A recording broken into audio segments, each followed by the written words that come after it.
Okay. Well, here we go, folks. It's noon on the dot here, Wednesday, May 7th, 2025. We're really grateful for everybody taking the time this afternoon to join us for the second installment in REAP's 2025 Spring Energy Speaker Series. We got obviously a really knowledgeable and well-versed presenter on a really important and relevant topic here today. So really excited to dive in. Just before we do, some housekeeping things. My name is Donovan Rusoniello. I'm the Outreach Director for Renewable Energy Alaska Project, or REAP, which is bringing you this speaker series today. I'd be remiss if I didn't also mention that I'm zooming in from Denaina El Nena here in Anchorage.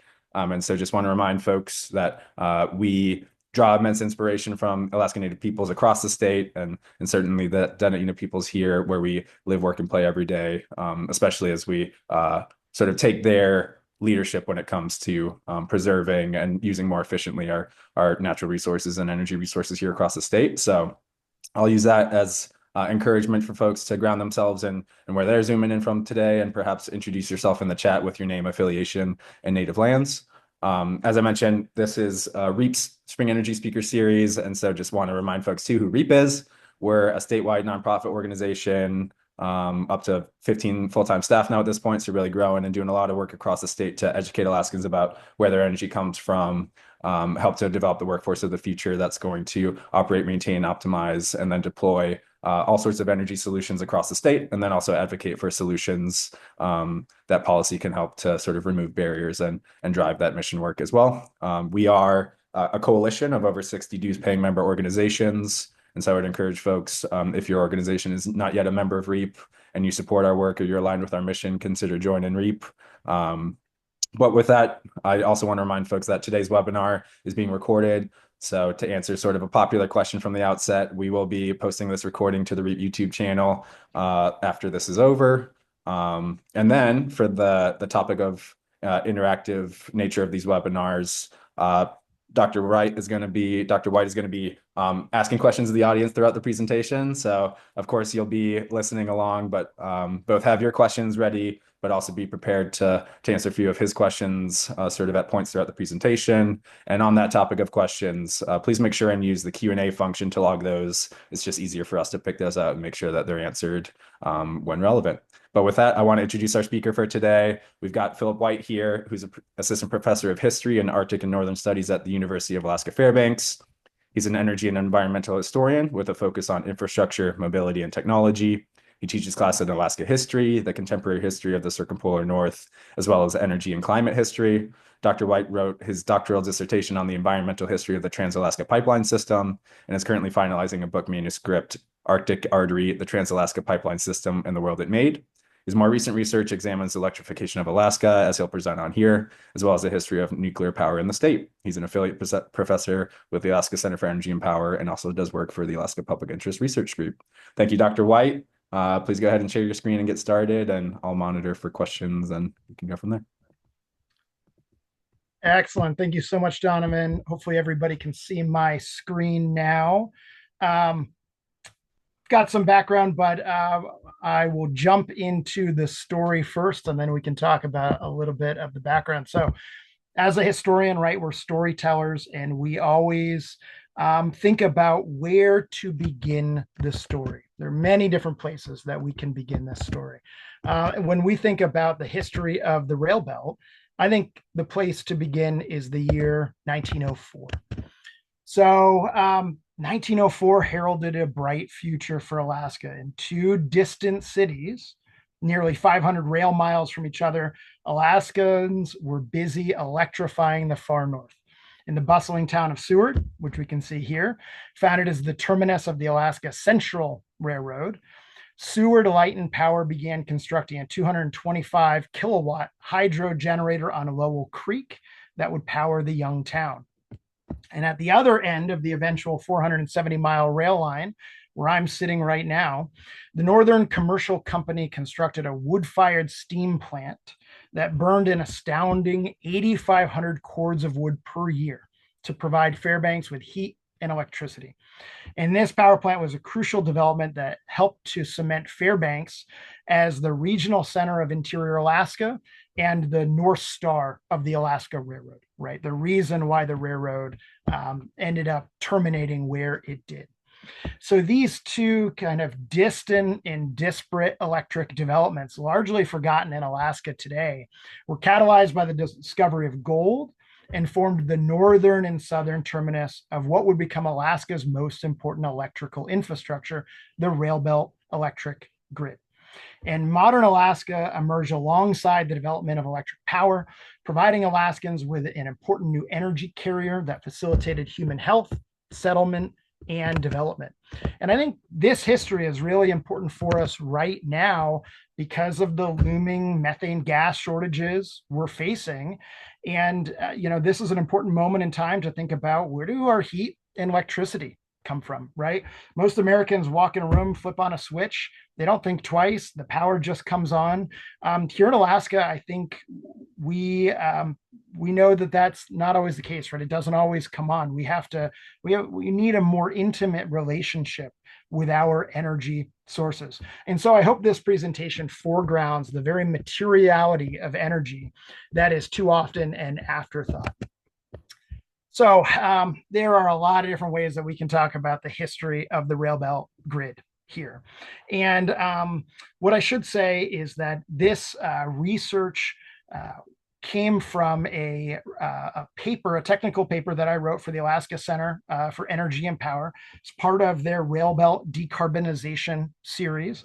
I actually see some people on this, many people on this call who actually helped with that report, Brian Rogers and Tom DeLong. So really appreciate the assistance along the way. And, there's a number of different ways that we can visualize the growth of the Railbelt over time, right? We can think about it spatially. This is a wonderful diagram. I think Chris Pike might have originally done this, but it was in Gwen Holdman's master's thesis, thinking about the growth, the spatial growth over time throughout Alaska, right? We can clearly see the Railbelt region identified here. We could also, look at it through a map like this, which shows various utilities throughout the state. And, we're really focused on this south central and interior region here. And what we're talking about are utilities in this region that serves more than 75% of Alaska's population and power needs. And so for this paper, I went through and I tried to categorize every single power plant that had ever been built on the Railbelt, going back to 1904, which in my mind is kind of the start of the Railbelt. And this tracks the capacity of those electrical developments over time by generation source. So this isn't necessarily the power that was actually produced at the end of the day, but it's if we want to understand how was the Railbelt grid built, right? How did that process unfold? I think it's really helpful to understand the incremental capacity expansions to the grid. And I can come back to this later if folks have questions. But I want to advance three broad arguments, and there's more arguments than this in the paper, but we're going to keep it high level here for the webinar. So three big picture arguments as we think about the history of the Railbelt grid. So the first argument is that the Railbelt witnessed several key periods of remarkable generation and transmission growth. I would call these golden eras, and they occurred at moments when the federal government, the state, and our rural electric cooperatives were really aligned. And when this chart shows what I think are these five major golden eras of development. And they also align at moments in Alaska's history where our economy was growing. We needed more power. There were new innovations which could be deployed, whether that was the electric gold dredge, right, in Fairbanks in the 1920s, or whether that was, the growth of military facilities during World War II in the Cold War, or whether it was the creation of what we could call this Bradley Belt, the Alaska Intertie and Bradley Lake hydropower in the 1980s and early 1990s. So when you add all of this up, right, what you come to is that Alaskans, the Railbelt grid, since 1904, we have built 2.7 gigawatts of generation in over 1,600 miles of high voltage transmission line. So Alaskans always love to talk about prospective development projects, right? So Susitna Hydro, AKLNG, maybe Rampart Dam, if many of the folks on this call remember that. But I think we really need to appreciate what we've already built in the state. And one of the important lessons here is we can build big things when the stars align. So, and each of these periods has built off the accomplishment and infrastructures of the preceding period, resulting in an accretionary development pattern, right? We've grown over time. So the second major argument that I put forward here is that throughout the majority of the Railbelt's history, there's been an asymmetry between generation versus transmission. Okay, what do I mean by this? Typically, our utilities have been more focused on building local generation than they have been at connecting the various different regions of the rail belt, whether that's the Kenai to Anchorage or it's Anchorage to Fairbanks. Maybe I've got a good slide here. Oh, we can look at it's a map of the first Eklutna hydropower project in 1929, looking at that, one of the first high voltage transmission lines constructed in the state. And so why have utilities been more focused on local generation? Well, one, as I'll talk about, the history of our utilities is that these utilities are focused on their local areas, right? Whether that's the municipality of Anchorage or Fairbanks, or it's rural electric cooperatives that are focused on their own territories. And so because of that, they often were not as concerned about interregional transmission. It was also really daunting to build long distance transmission lines, right? It was expensive. And traditionally, you only wanted to do it if you had a large source of low cost power. Historically, in the rail belt, that has been hydropower, right? So even though hydropower today produces, right around or slightly less than 20% of the rail belt's electricity needs, historically, hydro has been the reason that we have constructed long distance transmission lines, right? Whether those were some of the first transmission lines from Eklutna to Anchorage, whether that was connecting the Kenai to Anchorage in the early 1960s to bring Cooper Lake Hydro online, or whether that was, the biggest accomplishment of connecting our grid, which was the Alaska Intertie in the 1980s. And, originally that was built to connect Susitna, which never was built, but that ended up carrying Bradley Lake hydropower and connecting Anchorage and Fairbanks. And the last thing I'll say about this, why is it that we've been so focused on generation rather than transmission, is because the rail belt historically has lacked a centralized transmission authority. The rail belt has, we're disconnected from lower 48 power systems. We are not regulated really by the Federal Energy Regulatory Commission. And so without mandates and standards from FERC, railbelt utilities have struggled to establish reliability standards, create a unified or independent grid operator, or cooperate on a range of issues. And I should say that this failure of coordination on transmission and power pooling is not without trying. The railbelt history is replete with attempts to form G&T cooperatives or grid operators. And we can talk about this more in the question because I think this is the big picture, right? Actually, we have built a railbelt grid, but we actually still don't have a unified grid. And that costs us a lot of money every year because we are not properly unified. So the third argument that I would put forward here is that despite the focus on generation, transmission is really what has fueled the growth of the railbelt grid and Alaska's energy transitions. So to put this simply, the flexibility of transmission has facilitated the diversification of generation. Once you build a high voltage transmission line, even if it was originally constructed for hydro, you can bring online a bunch of different resources, right? So the Alaska Intertie originally connected to bring Susitna or Bradley Hydro up. For the majority of its history, it's carried gas-fired generation from South Central to Fairbanks. In the future, though, that line may carry wind power south to Anchorage, right? You can think about the same thing about the Beluga transmission lines, right? Those two 230 kV lines, and I think there's a 138 in there as well. For the vast majority of their history, those have carried gas-fired generation. In the future, those may carry solar or wind or even geothermal or hydro generation in the future. So again, the flexibility of transmission has facilitated the diversification of generation. And what I'll also say, again, we can talk about this a little bit more later, but really the state of Alaska has been the key player in realizing the Railbelt grid, in making transmission come about to the extent that it did, and forcing utilities to work together.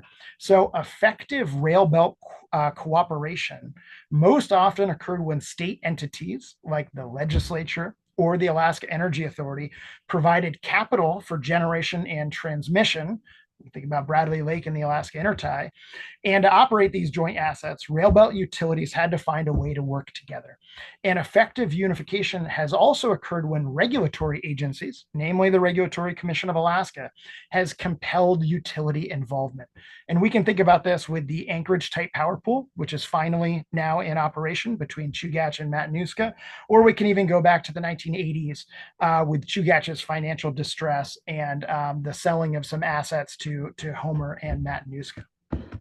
Okay, so all of that is big picture, just trying to think about the major arguments that I'm going to put forward here. But I want to transition and really get into the historical narrative, because this is where a lot of the fun material is. So the first chapter of this electrification journey is, we could call it mining, but it's really about the gold rush. Electricity followed the gold rush. Anywhere where there is a sufficient concentration of people and capital, an electric generator soon buzzed to life. Dawson, Yukon, Nome, Fairbanks, and Seward all electrified with their gold rushes. And again, this is why I make the argument that unlike a lot of other places that really emerged into political modernity before the invention of electricity, Alaska became a major territory and ultimately a state in parallel with electrification and the electrification of our economy. And electricity is both extremely useful and it's inspiring. So Alaska historian Bill Hunt wrote, "Electric lights helped make life a great deal easier in a place like Fairbanks, where the shortest day of the winter lasts a mere 4 hours." And Judge James Wickersham also noted in 1905 that the electrification of Fairbanks carried important symbolism, as, quote, "the long lines of electric lights give it the appearance of a real city," end quote. And trust me, Fairbanks in 1904 did not look like a real city. So Wickersham was quite happy with the arrival of electricity. And, it's also worth noting that one of the reasons Fairbanks emerged as the city it did is it was the only settlement in interior Alaska that offered both electricity and steam heating. So, if a prospector had a choice between Circle and Fairbanks, they were probably going to come to Circle. Okay, so from the very outset of the gold rushes in the interior, the question of transportation emerged as paramount, right? This was the fundamental question, right? The arrival of long-distance railroads in Alaska inaugurated an important new era of electrification. So this is my first question to you all. Why did the federal government route the Alaska Railroad where it did? And I would say this map offers some provocative evidence. I'll look in the chat here, and this could be as simple as a one-word answer. But there is a reason that the federal government decided to run the railroad between Seward and Fairbanks. And to be honest, there's a few different reasons for this. But, this is a talk about energy and electrification. So these are all great questions. All right, here we go. Yeah, Sean, Tristan, Tom, and Andrea all have it. Coal. Coal is the reason why the Alaska Railroad is where it is. And so, the backstory of this is that, when we think about this first chapter of mining in Alaska's history, it wasn't just about gold, it was also about copper, right? Kennecott, the Kennecott copper mines. You had the Alaska Syndicate, who is owned by J.P. Morgan and the Guggenheims. They came in and they built a private 211-mile railroad to export that copper from Kennecott. And this freaked out progressive era reformers at the time, right? People like James Wickersham and Theodore Roosevelt. They did not want the trusts controlling Alaska's development and monopolizing the resources for private interests. So that's why you have people like James Wickersham, who helped convince Congress in 1914 and 1915 to construct a public railroad, right? The Alaska Railroad is the only railroad in American history built, owned, and operated by the federal government. Okay. Again, this goes to the argument about the importance of the federal government in Alaska's, to be honest, all of our infrastructure, but especially our energy and our electrical infrastructure. So they routed the railroad where they knew there were sufficient coal reserves because, number one, the Navy wanted the coal for its Pacific Fleet. And number two, they needed the coal to run the railroad itself. And then number three, the coal was also really useful at creating both electricity and heat in the new settlements along the rail line. So here we have the first coal plant on the Railbelt, built in Anchorage in 1916. This was a 900 kilowatt coal-fired steam plant, and it was built by the federal government, by the Alaska Engineering Commission. They also built a number of smaller coal mines, both in the Mat-Su to power some of the government-run mines supplying coal for the Railbelt, as well as places like Nenana, right? There's a small coal plant in Nenana running an electric sawmill and some of the other infrastructure required for the Railbelt. And so, more than any other single infrastructure, the Alaska Railroad transformed the energy history of Alaska and created an important template for the electrification of the region. This rail network would create a transportation and settlement pattern, the Railbelt, that would become essential for future military and economic development. The railroad inspired a string of modern settlements along its route: Palmer, Wasilla, Talkeetna, Nenana, and Anchorage. And of course, the only reason Anchorage is where it is because of the railroad, because it started as this tent camp. Funny story, the railroad originally wanted to be headquartered in Seward, the start of the railroad, but land speculators drove up the costs, and the federal government wasn't willing to pay those exorbitant costs. Therefore, we have the creation of modern day Anchorage. Thank you, federal government. To be fair, Fairbanks is also a thriving settlement today because of the federal government, because under James Wickersham, they decided to put the courthouse in Fairbanks rather than in Circle or Eagle or the new town site of Chena. So the federal government is often responsible for Alaskan development. The railroad, not only brought growth to places like Anchorage, but also Fairbanks. And let me see if I've got this right. So this is what the railroad really helped contribute to Fairbanks. We had the early gold mining history in Fairbanks. But then a lot of those easy to reach deposits petered out, and you have the rise of industrial gold mining, right? The dredge era. And the railroad is what enabled those dredges to be transported to Fairbanks and to operate year round.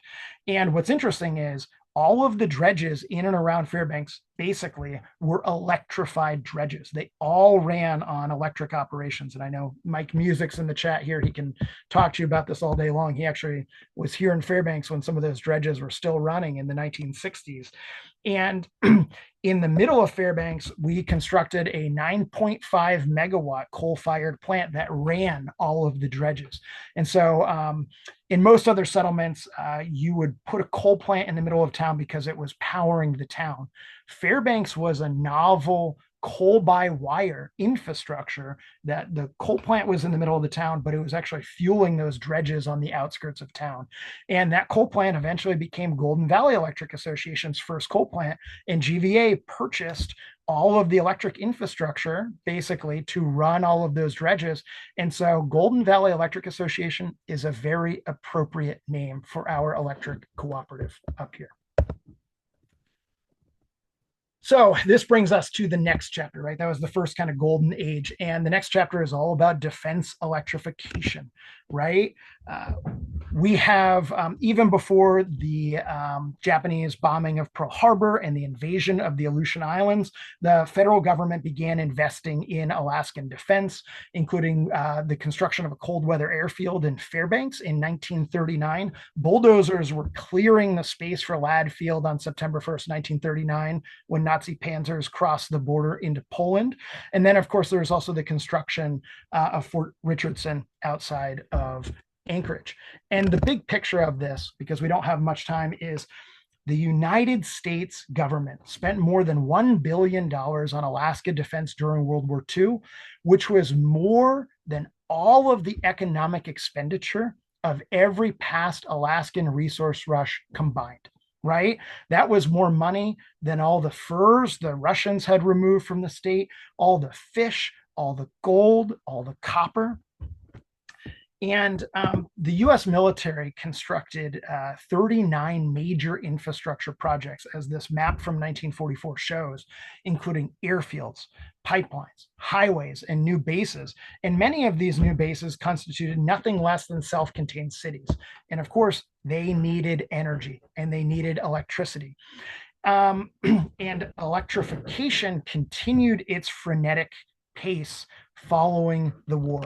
And I should say the two largest power plants built during the federal government during World War II were in Fairbanks at Ladd Field and were in Anchorage. Fort Richardson had a 6 megawatt combined heat and power coal plant.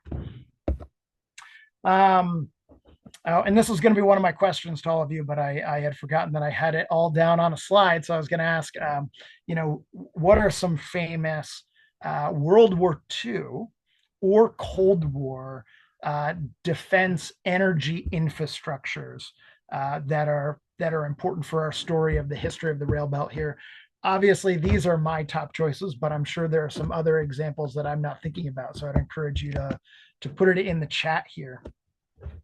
Big picture, there was almost a seamless transition from World War II to the Cold War for Alaska because defense planners recognized Alaska's strategic importance. So Dwight D. Eisenhower was up in Fairbanks in 1947, golfing over at the golf course, meeting with soldiers of Ladd Field, and he promised them, hey, there's not going to be a demobilization here, right? You are on the front lines of the next conflict, which was the war with the Soviet Union.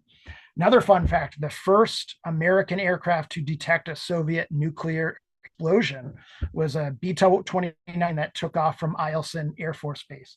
It's actually still at Eielson, but that's a story for another time. And so the period of defense electrification during the Cold War, we actually see 2 orders of magnitude more generation constructed on the Railbelt than before World War II. So this is just a phenomenal outgrowth of generation capacity. The federal government and Alaskans added 285 megawatts of generation during this period of military mobilization. And this frenetic post-war growth was especially prevalent in Anchorage. Here's another fun question that we can put in the chat. So Anchorage was basically running out of power in 1945, 1946. How did Anchorage provide the power that they needed until the new Eklutna Hydro came online in 1955? What was the clever invention that Anchorage city leaders came up with in order to power the community? Yep, you guys got it.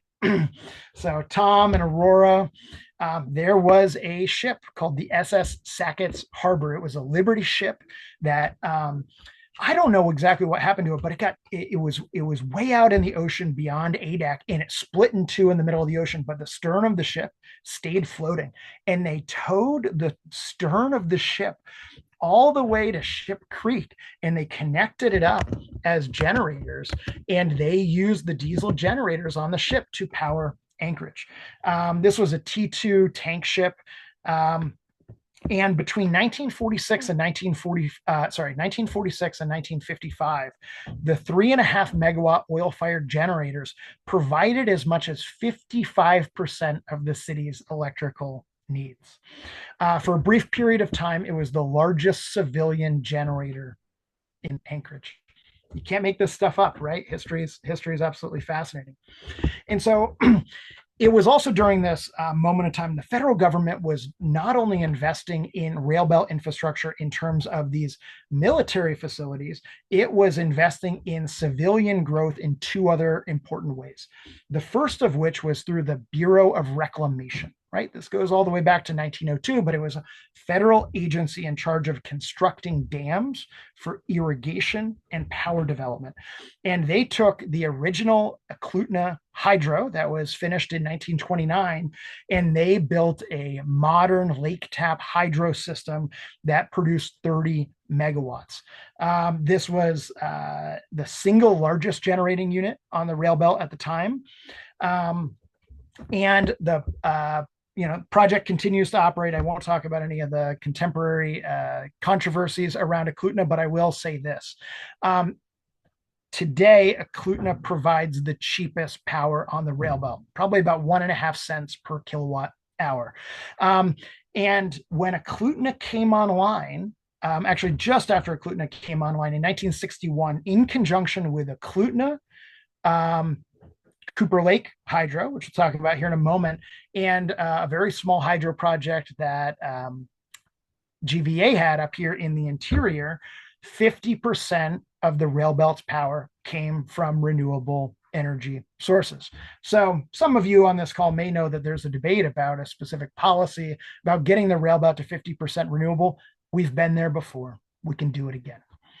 The second major way that the federal government was involved in helping to construct Railbelt transmission was through the creation of rural electric cooperatives. By the way, here are some images showing those major defense facilities built during World War II at Fort Richardson, Alaska. And actually, before I talk about co-ops, I should talk about this because this is one of the most famous. This is just such a remarkable report. When I found this, I was just like giddy as a school kid. So the federal government was interested in developing hydro resources. It also wanted more security and redundancy for the military, something that we're very familiar with today. And so this was what was called the Morgan Report. And it was a proposal by Joseph Morgan of the Bureau of Reclamation to develop hydroelectric plants on the Susitna River, specifically Devil Canyon Power Plant. But importantly, this is the first map of a rail belt transmission system. And, what I find remarkable about this map is that we are still trying to build a 230 kV transmission grid between our cities. So we are still trying to accomplish this vision that was put forward in 1952 by the Morgan Report. But fascinating map. I highly recommend if you check out the report itself or my paper, you can see more details about this. So there are some wonderful photos about the construction of the Eklutna Hydro project, a really, really important project in Alaska's history. And of course, this project was eventually sold from the federal government to Railbelt Utilities in the 1990s. And this is a fun one. So this is the hydropower project that GVA brought online. It was actually an independent power producer, but I'm sure folks in Fairbanks may recognize this. I found that most Alaskans have no idea about this story. And so what this was an independent power producer basically taking a legacy water pipeline, the Davidson Ditch, which brought water from the Chattanooga River to Fox and these various mining developments because they needed the water for the dredge operations. And when the dredges stopped running, they repurposed this 48-inch diameter pipeline, not the last 48-inch diameter pipeline that we'll have in our history. They repurposed the 48-inch diameter pipeline to run a small seasonal hydro facility that produced 5.6 megawatts of power. So there was a moment in time in 1960 where GVA basically got its power from two sources. The old FE company plant that was operating downtown, 9.5 megawatts, and a 5.6 megawatt hydro facility. So at any given moment in time, GVA was more than 30% powered by hydro or renewables in 1960.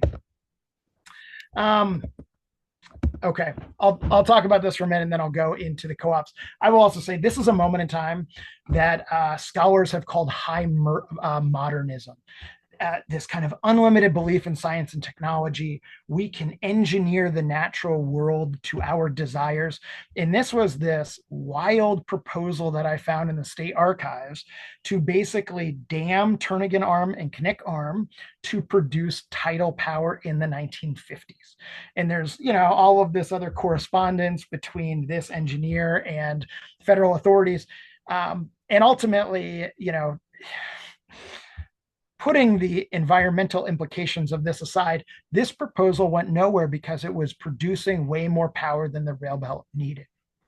That was also the same problem as the Rampart Dam, right? The damming of the Yukon River, and something that the Susitna proposal also struggled with. Alaska is a big state, but we've always been a small market, right? Which makes a lot of these projects quite tricky to realize. So I'll leave this all up. I'll leave this up for you all to think about. But I would just say that this was a moment in time. We have in the 1930s, we have the realization of rural electric cooperatives. These are not for profit, private corporations that are owned by the members they serve. And here in Alaska, they really grew in the 1940s and 1950s. And today, our rural electric co-ops are the powerhouses of the Railbelt, right? They have eventually overcome their disputes with the municipal utilities. Here's a great newspaper from 1973 talking about GVA's disputes with the Muni of Fairbanks. But as Anchoragites know well, there was friction between Chugach and the Muni of Anchorage over time as well, and now the co-ops are dominant, right? They have really taken over, powering the Railbelt grid, and those co-ops received federal expertise and funding, right? They got low interest loans from the Rural Electrification Administration, or now the RUS. And so this is another way that the federal government helped to build and empower the Railbelt. Okay, so the next chapter in this development really has to do with gassing up. And I don't have a good slide for this, so maybe I'll go back to one of these first slides here. We can think about, actually, I'll jump right to the pipeline boom, because it is important that natural gas comes online in the Railbelt in 1962, okay?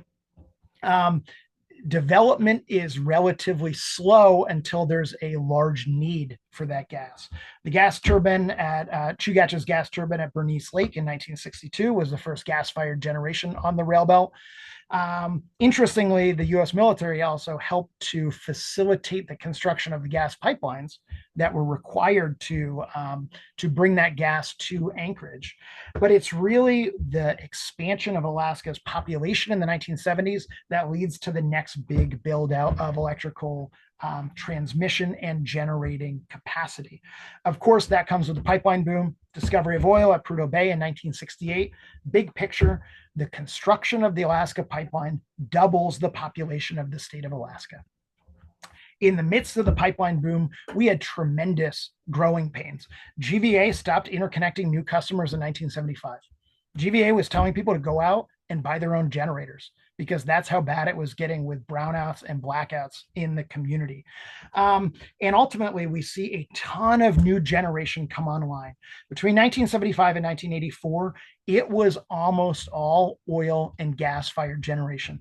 In South Central, it was gas-fired generation. Up here in Fairbanks, we brought online oil-fired generation. Our GE Frame 7 units that bring oil off the pipeline, 120 megawatts of generation. Really interesting to think about this, though. Um, During these years, we built 784 megawatts of oil and fossil gas generation. One estimate of what do we need in order to be 50% renewable in the next 10 to 15 years is probably about 400 megawatts of renewable generation. And so if you think about historically what we've built in the past, we can absolutely build this in the future. I'm not saying it's apples to apples, it's different infrastructure. We might be talking about IPPs constructing the infrastructure, but we have built big things in the past and we can do so again in the future. For the purposes of this and with our limited time, because I want to make sure that we have space for plenty of questions, let me go right to the building of what I call the Bradley Belt. And what's really remarkable about this period is in the midst of the pipeline boom, Alaskans did something truly remarkable. They elected a Republican conservationist governor by the name of Jay Hammond. And Jay Hammond is extraordinary. He was actually opposed to Alaska statehood and he was opposed to the Trans-Alaska Pipeline, and yet Alaskans still elected him governor in 1974. I won't talk too much about the permanent fund or the permanent fund dividend, but I will say this. Hammond was a conservationist and he wanted the wise use of our resources. And for him, that meant hydro. You know, he was really concerned about things like damming the Yukon River, but he thought hydro was a prudent policy. So he helped put in place some of the state's first energy policies in the late 1970s and early 1980s in conjunction with the Alaska legislature, right? I want to give credit where credit is due there. And the policy basically called for investing oil dollars in hydro and transmission in order to bring down cost of electricity for Alaskans. And so the linchpin of this, of course, was the 1.6 gigawatts to sit in a dam.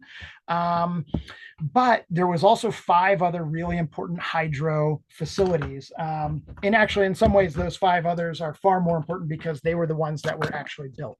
So this is Bradley Lake, and this is 4 Dam Pool, right? The 4 more rural hydropower facilities in coastal Alaska, places like Valdez and Kodiak and Ketchikan. Second here.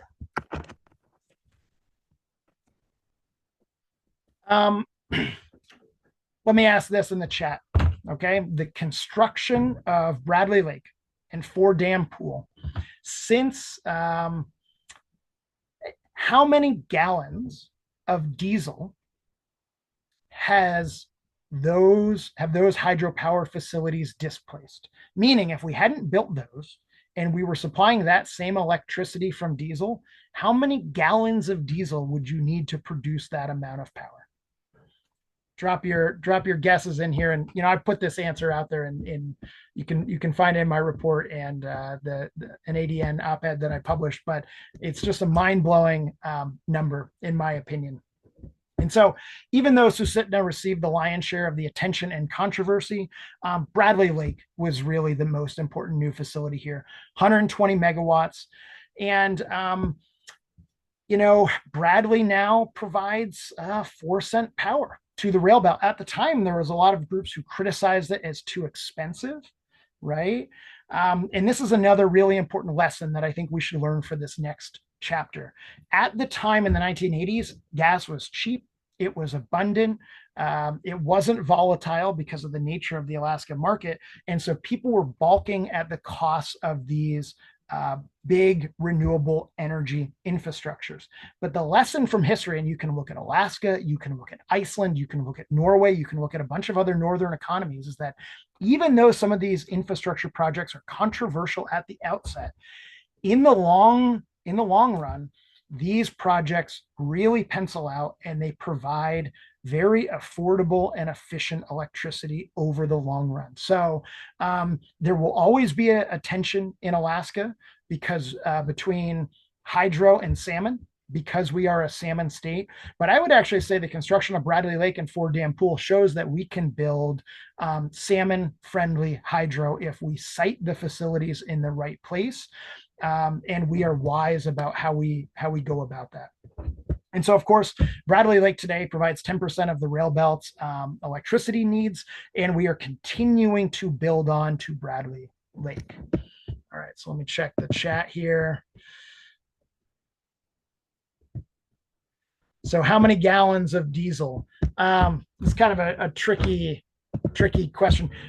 Since the construction of those facilities in the 1980s and early 1990s, Bradley Lake was finished in 1991, we have displaced burning more than 2 billion gallons of diesel fuel, right? It's an astounding number. And every year that we continue the operation of those hydro facilities is another, I think it's 65 million gallons. So that number is just going up in time because we continue to operate those hydro facilities. So let me just end with this because I know we're basically right at time. And the last chapter of this history is what I would call repowering the Railbelt. And this has been the last 20 years or so, 2001 to the present. I think this chapter really begins with Golden Valley's construction of their 46 megawatt hour BESS system, then the largest battery in the world, really demonstrated that Alaskan utilities can be on the cutting edge of innovation if we need to be. This was followed by other innovations, including Chugach's construction of a small linked battery system, better enabling the regulation of Fire Island wind. We have Homer constructing a 46 megawatt Tesla Megapack battery. And we also see the innovation of megawatt scale wind on the Railbelt. Credit where credit is due. The first megawatt scale wind was at Delta Junction with the 1.9 megawatt facility there, followed closely by Eva Creek and Fire Island. And what has really marked this chapter is that this was a moment in time, especially around 2007, 2008, the Railbelt knew we were running out of gas. Okay. But the way that we responded to this was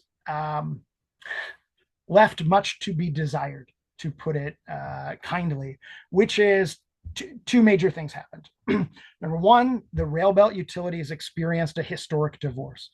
Historically, Chugach was the wholesale electricity provider for Homer and Matanuska.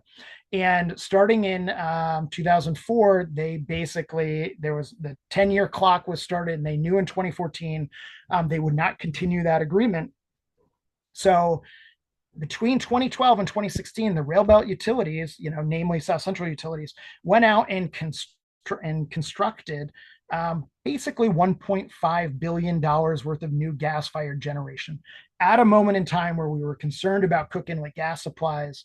And the state also responded by offering billions of dollars incentives to try to get new gas. And one can argue, okay, maybe this has worked for the past 10 years, but it's also put us in the position where we're at today, right? Which is we still do not have a unified Railbelt grid. We are still relying on the bulk of our electricity from natural gas, declining natural gas sources. We do not have a coherent Railbelt energy strategy or statewide energy strategy like we had under Jay Hammond in the late 1970s or early 1980s. But I also think there are some really positive signs in the development over the past 20 years. And let me just highlight those and I'll conclude here. So one is that if you look at the construction of new generation between 2012 and 2016, Railbelt Utilities brought online a historic 660 megawatts of new generation, right? On a per year basis, that's 132 megawatts per year. So again, we can build this stuff. We've done it before. And the other thing that I'd say is we also see the rapid rise of distributed generation over the past decade. So on the Railbelt today, we have 16 megawatts of distributed solar, right? That is, and that's just rooftop solar. That doesn't include the recent 1 megawatt array installed by TCC. And when we look at that distributed energy, this is a mega trend which is only going to continue. Here's another fun stat, right? We have something like 1,500 electric vehicles on the Railbelt today. If you were to plug all of those EVs in and they were able to discharge onto the grid, that would be equivalent of 5.4 megawatts worth of power. Okay, which is far more than the Sackett Harbor ship, which powered Anchorage for the decade, right? So, we have these trends which are accumulating here, and I think are going to be very valuable for the future of the rail belt. But of course, that's not history, and so maybe I'll wrap it up right there, and I'm happy to take any questions about the presentation I gave today or about the report that is online. Wow. Thank you, Phil. I mean, I was taking notes throughout, and I have a lot of just like key takeaway points that I think I want to share with folks afterwards as we're promoting the recording to this. But before we maybe wrap up with just sort of reiterating those final points, which I think are really helpful for folks to bring home. We've got two questions logged here, and just want to remind folks that the Q&A function is the best way to log questions that you have for Phil, so we can make sure and get those answered here in the final 10 minutes or so. We'll start with Julie Cohn's one. She says, regarding lack of unified grid development and operation, what has been the role of the state regulator, and when did it begin regulating electric power?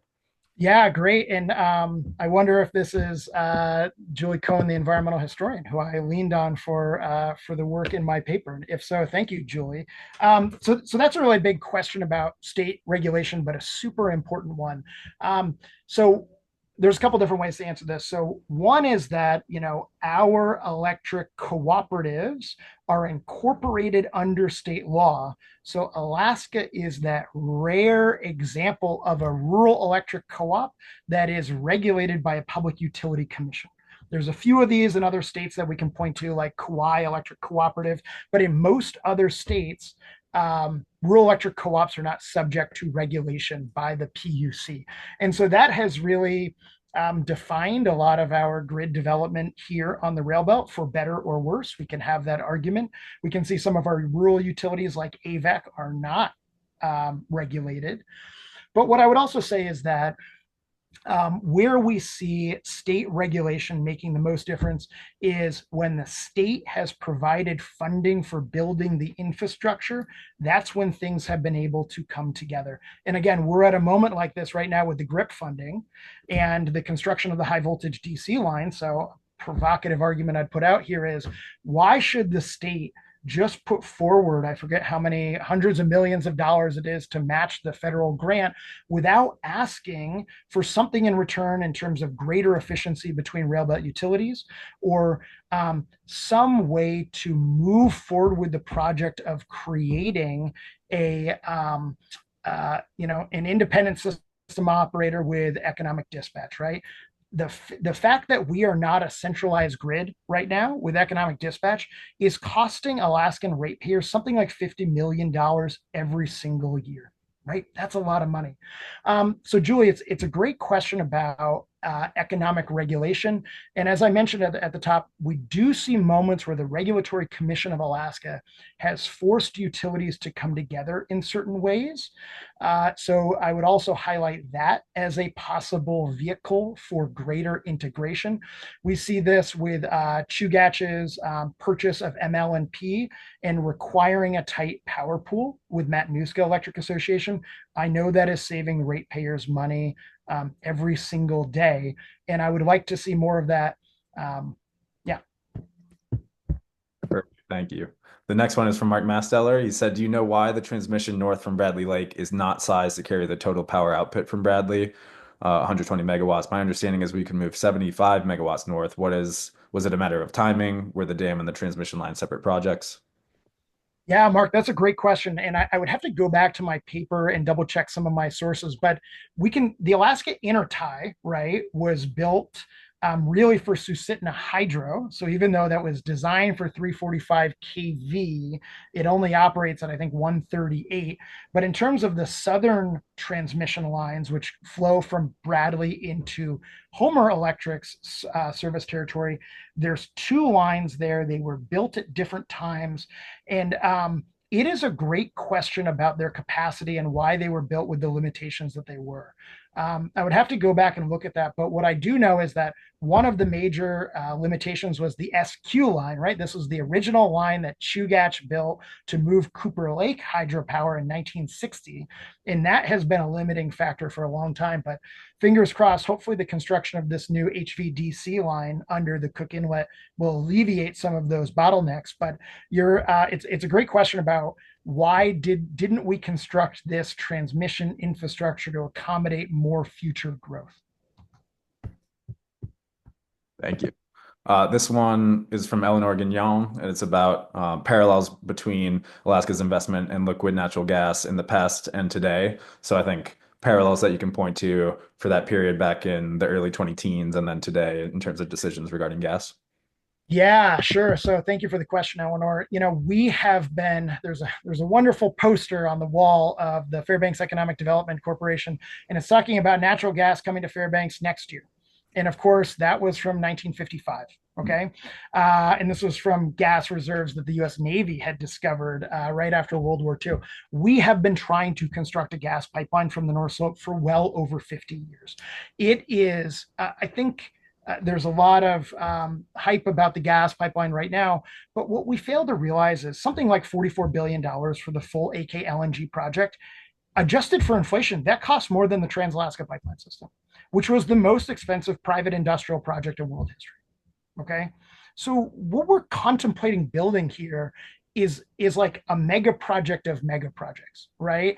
And in the case of TAPS, uh, some of the wealthiest companies in the history of money, in specific, I'm talking about Standard Oil of Ohio, almost went bankrupt constructing that company. And yet we don't have these types of companies lined up to build AKLNG. So that's just a bit of historic perspective. One thing I would say is this: if you look at the history of the Railbelt, I think what we see is Alaskans have this mega project mentality. We want to build these big projects. We've built a handful of them in the past. Usually it's been the federal government who's built them.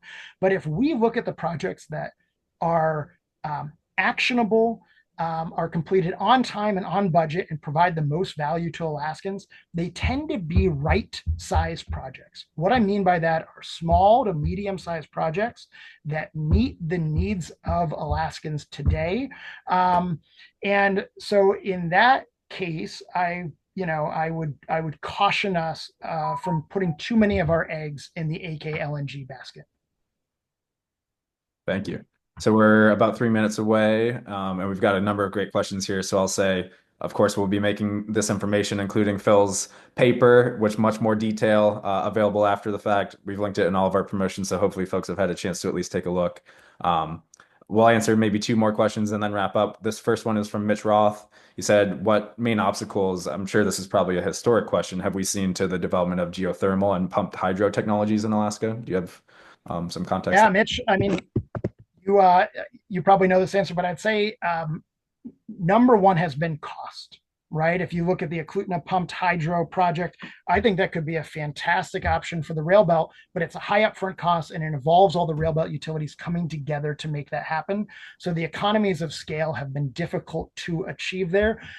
When it comes to geothermal, I think technology and geology have been major barriers, but really excited to see what companies like Fervo have done in Utah and the potential for enhanced geothermal in Alaska.